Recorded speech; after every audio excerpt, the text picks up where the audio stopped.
Olá, eu sou o Vitor Hayashi, juntamente com o meu orientador, professor Wilson Ruggiero. Eu vou falar sobre o meu trabalho de mestrado, autenticação não invasiva para transações financeiras hands-free em locais conectados confiáveis. Aqui eu vou começar pelas motivações do trabalho, passar pelos objetivos, os resultados obtidos, a produção científica associada e, por fim, a contribuição e originalidade do trabalho para a área. Primeiro das motivações, nós temos assistentes de voz cada vez mais comuns no nosso cotidiano, seja nos celulares ou seja nos dispositivos do tipo smart speakers, como o Alexa, Echo Dot ou o Google Home, que estão aqui nas figuras.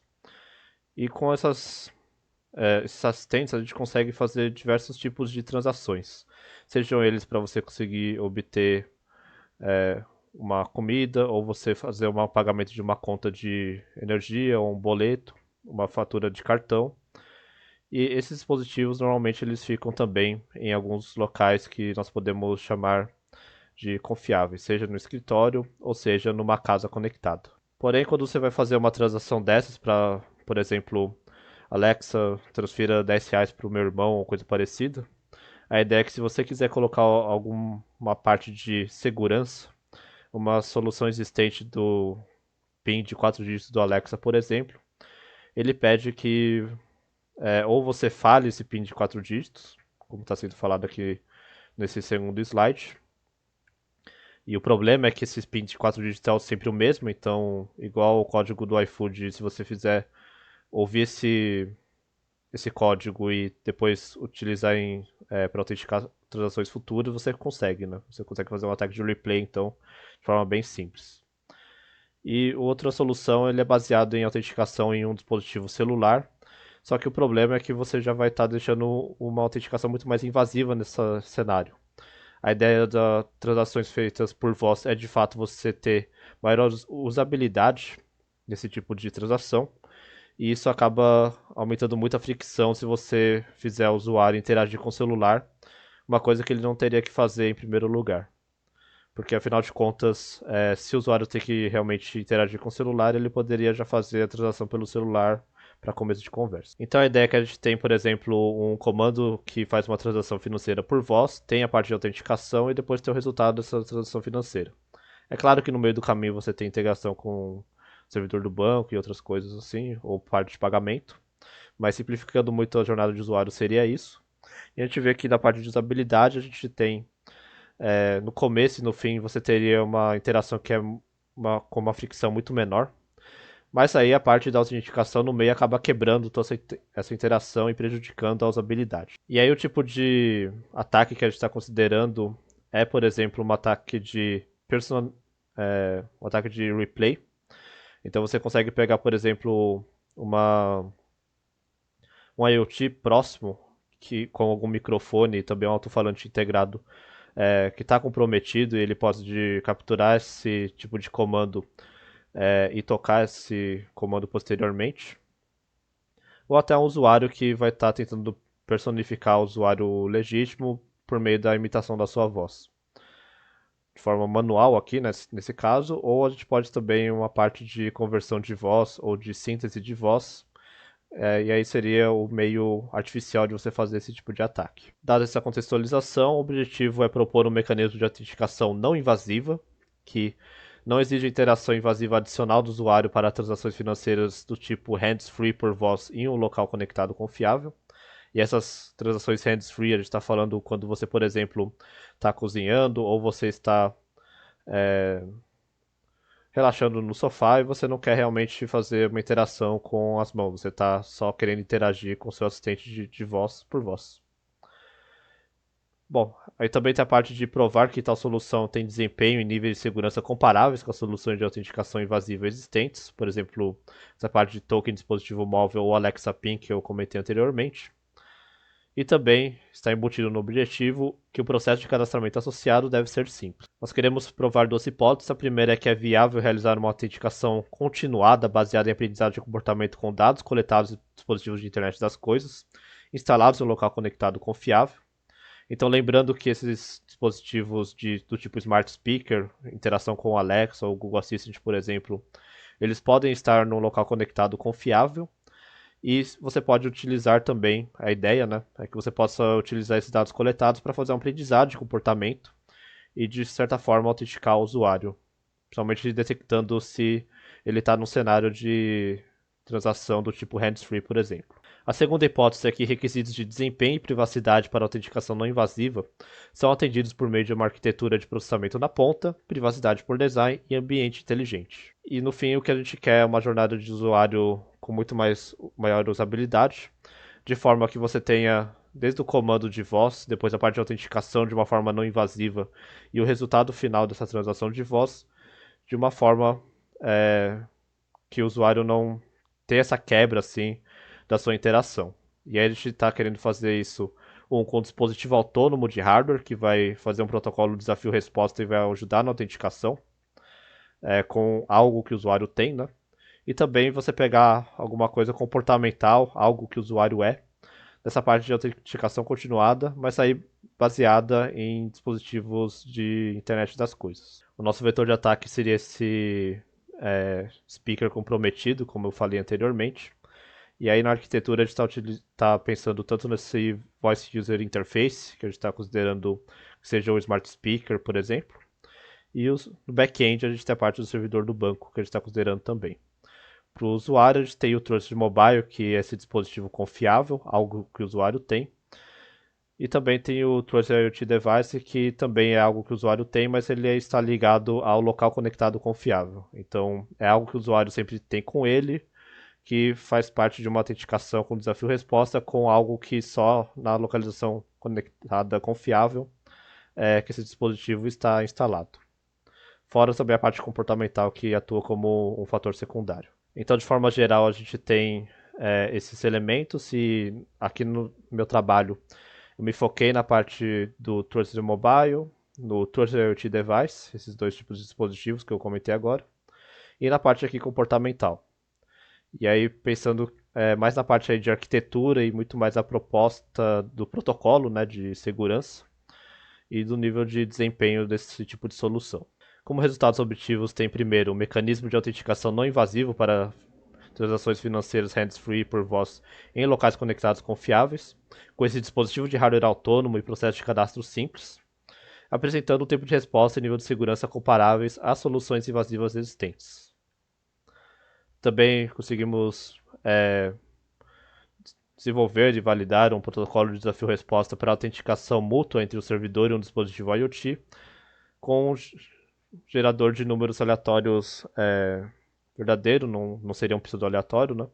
Mas ele é baseado em funções físicas não clonáveis, as chamadas PUF, para a maior aleatoriedade dos nonces. E como que a gente conseguiu obter esses resultados? Primeiro, a gente tem uma prova de conceito, considerando um dispositivo Android mobile, que se comunica de forma pela comunicação Bluetooth com o dispositivo IoT, que a gente considerou um Raspberry Pi 3. E também tem um laptop que fez a parte do servidor do banco, que se comunica por Wi-Fi, e a gente também testou por USB, com o dispositivo mobile. A parte aqui do USB é muito mais para a gente conseguir fazer uma base comparativa com um trabalho relacionado que tinha esse tipo de conexão também. Aqui é uma visão aqui da nossa bancada de testes. A gente fez os testes de desempenho, principalmente de tempo de resposta da solução. E da parte de segurança, a gente tem primeiro a análise pela lógica BAN, do protocolo de autenticação. Então a gente começou com a parte dos assumptions, né? Das nossas premissas, das mensagens, e depois utilizamos os postulados, as regras da lógica para conseguir derivar as propriedades de segurança que a gente queria obter do protocolo.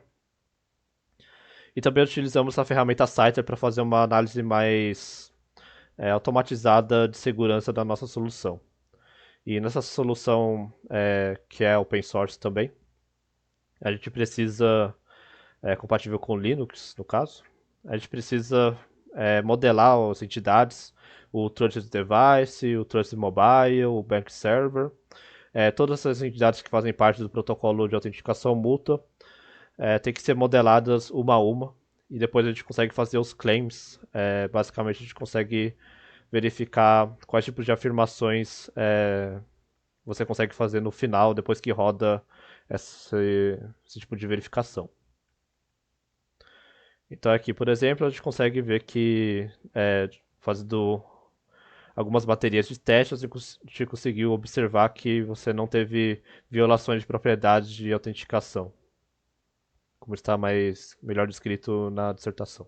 E também, por fim, a gente teve também como resultado obtido um método para aprendizado de comportamento baseado em dados coletados por dispositivos IoT e utilizando técnicas de aprendizado de máquina para avaliar o nível de confiança de um local conectado confiável. E como que a gente fez isso também? Primeiro a gente fez a parte com geração de dados sintéticos, utilizando redes de Petri coloridas. A gente pegou a planta de uma casa inteligente real e modelou nas redes de Petri coloridas e conseguiu fazer uma simulação aqui com essa geração de dados sintéticos. Também fizemos a coleta de dados utilizando dispositivos de IoT verdadeiros em um teste bed real, principalmente sensores de movimento e sensores do estado da luz principal da casa. Isso aqui é a planta da residência que a gente fez o teste bed. E também a gente utilizou alguns datasets da literatura desse projeto Casas da Universidade Estadual de Washington. E fizemos então a parte da proposta da solução dessa localização conectada confiável, pegando desde a preparação dos dados até a inferência utilizando o modelo já treinado. Utilizando principalmente a parte de refinamento de hiperparâmetros, validação de modelo, todas as etapas normais de um modelo de aprendizado de máquina. E a gente consegue ver que, por exemplo, utilizando os dados sintéticos, a gente consegue obter mais de 90% de assertividade para verificar quem está na casa naquele momento. E utilizando os dados reais, a gente consegue observar um bom resultado aqui. Observa-se pela matriz de confusão que tem poucos casos de falsos positivos e falsos negativos em relação ao total. De você conseguir, de forma assertiva, identificar as interações do tipo hands-free. Em relação à parte de produção científica associada, nós temos o primeiro periódico internacional com fator de impacto 5.7, que é o Elsevier Internet of Things. O segundo que tem um fator de impacto de 3.576 da MDPI, os Sensors. Qualis A1, nós tivemos 2 papers aceitos nessa revista e publicados. Em relação às conferências, nós temos a primeira conferência relacionada ao I3E, que é o FI Cloud, Qualis A4. Qualis B2 a gente também tem uma outra conferência internacional relacionada à internet das coisas. E depois também tivemos uma outra publicação em uma conferência internacional do I3E também, em duas na verdade, né? Então a primeira também é da parte de smart meters, porque a validação dos dados da casa inteligente a gente fez utilizando dados de consumo de energia também. E o último aqui a gente vê a parte em geral ali de como a gente utilizou a nossa infraestrutura de casa conectada inteligente para fazer essa coleta de dados. Fizemos a participação em 2 workshops aqui no SBSeg no ano passado. E na nossa contribuição nós somos um dos primeiros que conseguiu utilizar um dispositivo confiável, não fazer uso de biometria mais convencional, utilizando a face ou a voz como era de costume, utilizar a biometria comportamental, não ser uma autenticação invasiva, com cadastramento simples, e fazendo uma validação tanto com dados gerados de forma sintética quanto dados reais de um teste bed. Claro, temos algumas limitações relacionadas à biometria comportamental, maior vulnerabilidade relacionada a uma chave compartilhada em um dispositivo mobile e também tem uma ameaça da computação quântica, mas que está equacionado na proposta de solução dos trabalhos futuros. Nesses trabalhos futuros, nós pensamos em fazer a validação em mais residências e escritórios, expansão para análise de mudança de comportamento, nós consideramos o comportamento fixo aqui, ou seja, você não precisa ter um retreinamento dos modelos, mas é claro que num cenário real isso ocorre. E nós temos então planejados também essa parte de prova de conceito de uma solução de hardware para melhorar aquela parte da maior vulnerabilidade considerada nesse caso, ser a chave compartilhada que está no dispositivo mobile. Muito obrigado.